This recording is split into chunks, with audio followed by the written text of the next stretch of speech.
ছি ছি ছি মা, আপনি তো ভাই মান সম্মান একটু নষ্ট করে ফেললেন। আমি আপনার ছেলের বউ, আমার এসব ঠিক আছে, আমার গর্ভের সন্তান ঠিক আছে, আমি বমি করছি, আপনি এসব কি করছেন?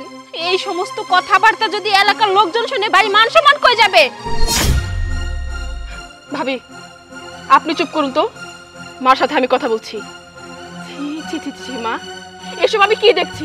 দেখো আমি বিবাহিত, ভাবি বিবাহিত, আমাদের হাজবেন্ড আছে, আমরা প্রেগনেন্ট হতেই পারি, বমি করতেই পারি, কিন্তু বাবা মারা গেছে আজ কতদিন, তুমি কেন বমি করছো? তোমার মেয়ের জামাই এখন বাড়িতে, আরিফ যদি এসে এসব দেখে মান সম্মান থাকবে? এলাকার মানুষের কাছে আমরা মুখ কিভাবে দেখাবো? আমি তো কিছুই বুঝতে পারছি না, এসব হচ্ছেটা কি? তোরা কি বলছিস? আমি তো কিচ্ছুই বুঝতে পারছি না। আপনি তো এখন কিছু বুঝতে পারবেন না, যা বোঝার আপনার ছেলের কাছে চলুন, তখনই বুঝতে পারবেন সবকিছু। চলুন ভেতরে চলুন। আরে চলো ভেতরে চলো।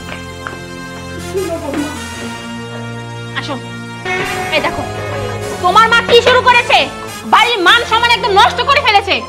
আচ্ছা আমি একটা জিনিস বুঝতে পারছি না, বাবা মারা গেছে কয়েক বছর হয়ে গেছে, উনি যে এই বয়সে এই কাজগুলো করছে, এলাকার লোকজন যদি শুনে তোমার মান সম্মান কোথায় যাবে, বাড়ির মান সম্মান কোথায় যাবে, এটা তুমি বুঝতে পারছো? আরে কি হইছে আমি সেটা তো বুঝতে পারতেছি না। কি হয়েছে? আমি প্রেগন্যান্ট ঠিক আছে, তোমার বোন প্রেগন্যান্ট ঠিক আছে, কিন্তু তোমার মার তো হাজবেন্ড নেই, সে কি করে প্রেগন্যান্ট হলো? মা এটা কি শুনছি আমি? এই বয়সে তুমি? সি সি সি সি মা, বাড়িতে নতুন জামাই আছে, বোন আসছে, কি বলবো কিছু বলতে পারছি না। আরে ভাইয়া তুমি কার সাথে ভাবে তেলিয়ে তেলিয়ে কথা বলছো? আপনার সাথে তেলিয়ে তেলিয়ে কথা বলে কি হবে? মান সম্মান কিছু রইলো না। আলিফের সামনে যদি এসব কথা প্রকাশ পায়, ও তো এই বাড়ির জামাই, নাকি মান সম্মান থাকবে? ও তো আমাকে বলে তোমার মার ক্যারেক্টার, তোমার বাবা মরে গেছে সেই কত আগে, আর তোমার মা এখন প্রেগনেন্ট। ছি ছি ছি ছি, আমাদের মা আমাদের মান সম্মান খাওয়ার জন্য উঠে পড়ে লেগেছে। না বাবা না, তোরা বিশ্বাস কর, আমার কি হয়েছে আমি কিছুই জানি না, আর তোরা যা ভাবতেছিস সেটা কিছুই না। চুপ করো তুমি, তোমার এই নষ্টা মুখ তুমি একটা কথা শুনতে চাই না। তুমি আমাকে বাবা রাখবে না, যাও তুমি বেরো যাও।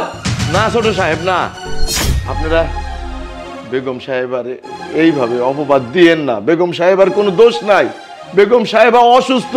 আপনারা আমি কতদিন কইছি না যে বেগম সাহেবার ডাক্তারের কাছে নিয়ে যান, বেগম সাহেবার কি হয়েছে দেখেন, ওষুধ কিনে দেন, কিন্তু আপনারা থাকেন আপনার তাল নিয়ে, বেগম সাহেবের দিকে আপনারা কেউ খেয়াল করেন না। আজকে যদি আপনার বাবা থাকতো না, তাহলে বেগম সাহেবের খেয়াল রাখতো, খোঁজ খবর রাখতো, কিন্তু বড় সাহেবরে তো আল্লাহ নিয়ে গেছে। আপনারা কেউ বেগম সাহেবের খোঁজ খবর নেন না। হাই তুই চুপ কর, তোর মুখে আর একটা কথা শুনতে চাই না। মা আমরা সমাজের সামনে মুখ দেখাবো কিভাবে? আমি তোমার সাথে কোনো কথা বলতে চাচ্ছি না, আর এই বাড়ি তো তোমার দেখতে চাচ্ছি না। এই মুহূর্তে এই বাড়ি থেকে বের হয়ে যাও, যাও। দাঁড়াও, কি ব্যাপার? মাকে বাড়ি থেকে বের করে দেওয়া হচ্ছে কেন? আরে বের করবে না তো কি করবে?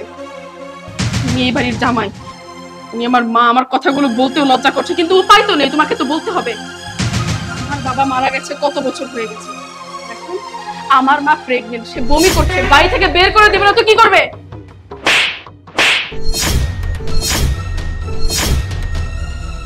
লজ্জা করে না? নিজের মায়ের সম্পর্কে এরকম উল্টাপাল্টা কথা বলতে লজ্জা করে না?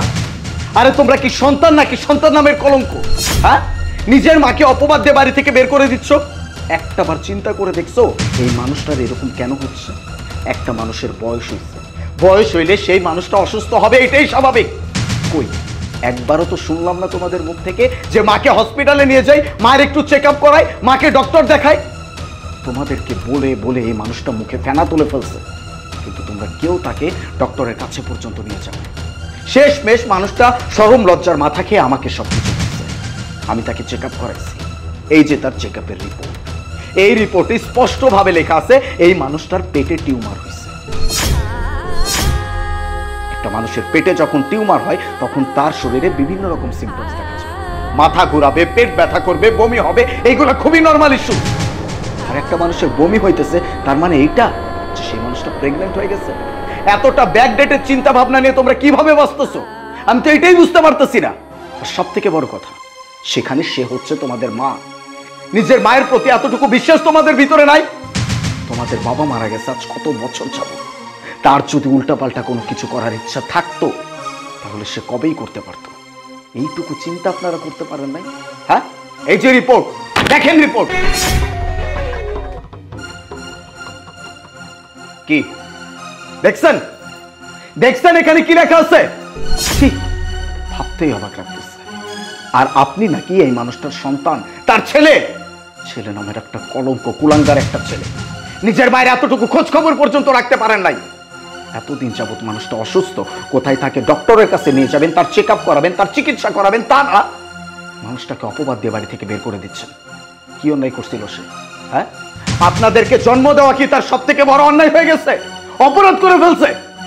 ভাবতেই অবাক লাগতেছে। এইরকম মেন্টালিটি নিয়ে আপনারা আপনাদের মাকে জাজ করেন, নিজের মাকে জাজ করেন। নিজের মাকে জাজ করার আগে এতটুকু চিন্তা পর্যন্ত আপনারা করলেন না, তাকে বাড়ি থেকে বের করে দিচ্ছেন। কতটা নির্লজ্জ মানুষ আপনারা, কতটা অমানবিক মানুষ আপনারা। ভাবতেই অবাক লাগতেছে, এই পরিবারে কিনা আমি আত্মীয়তা করছি, এই পরিবারের মেয়েকে আমি বিয়ে করছি। ছি! মা, আমার যে মাফ করে দিও। আমি তোমার সন্তান, আমি যে ভুলটা করছি বলে তো ক্ষমা হয় না মা। আমি সন্তান হয়ে মারে অপবাদ দিছি, আল্লাহ মাফ করবো না। মা, মা আমি তো ছোট মানুষ, আমি বুঝতে পারি নাই, তুমি মাফ করে দিও। হ্যাঁ মা, আপনি আমাকে মাফ করে দিন। আমি না জেনে না বুঝে আপনার সাথে অনেক খারাপ ব্যবহার করে ফেলেছি। আমার খেয়াল রাখা উচিত ছিল যে আপনার কখন কি লাগবে না লাগবে, আপনার কেমন শরীর লাগছে, এগুলো না জেনে না বুঝে আপনার সাথে আমি খারাপ ব্যবহার করেছি মা। আপনি প্লিজ আমাকে মাফ করে দিবেন। মা, তুমি আমাদের ক্ষমা করে দাও। আসলে আমরা তোমাকে ভুল বুঝেছিলাম।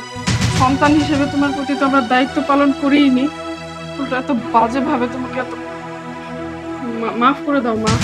ভুল হয়ে গেছে, মনে কিছু রেখো না। না রে মা, না। আমরা তো মা, তোরা যে যাই বলিস না কেন, আমরা তোর মনে ধরে রাখতে পারি না। তোরা কি তোর সন্তান, যখন যা মনে আসে, যা ইচ্ছে হয় মায়েদের তো বলতেই পারি, আমরা তো পারি না। দেখো বৌমা, তোমাকে কতদিন বলেছি যে বৌমা আমার শরীরটা ভালো না, আমার জানি কেমন লাগে, মাথা ঘোরা, পেট ব্যথা করে, বমি বমি লাগে। তখন কিন্তু তুমি তোমার স্বামীর কাছে বলো নাই, আমাকে একটা টাকার ঔষধও এনে দাও নাই। কিন্তু আজ আজ যখন আমাকে অপমান করার ইচ্ছা হলো, তখন তুমি তোমার স্বামীর সামনে আমাকে হাজির করে ফেললে, আমাকে যা না তা বলে অপমান করলে। দেখ বাবা, এখন তোর বয়স কম, বুঝবি না। হ্যাঁ, একদিন ঠিকই বুঝবি। বাবাকে হারিয়েছিস না, এখন তো বাবার কথা ঠিকই মনে পড়ে। আমি আমি যেদিন এখানে থাকবো না, এই দুনিয়াতে থাকবো না, সেদিন বুঝবি যে মা কে জিনিস, মা কেমন ছিল। আমি তো মা, আমি তোদের কথা কিছু মনে করিনি, আমি তোদেরকে ক্ষমা করে দিয়েছি। ফাইল আলিফকে নিয়ে পড়ে যাও, মারে নিয়ে তুমি রুমে যাও। আচ্ছা ঠিক আছে, চলো।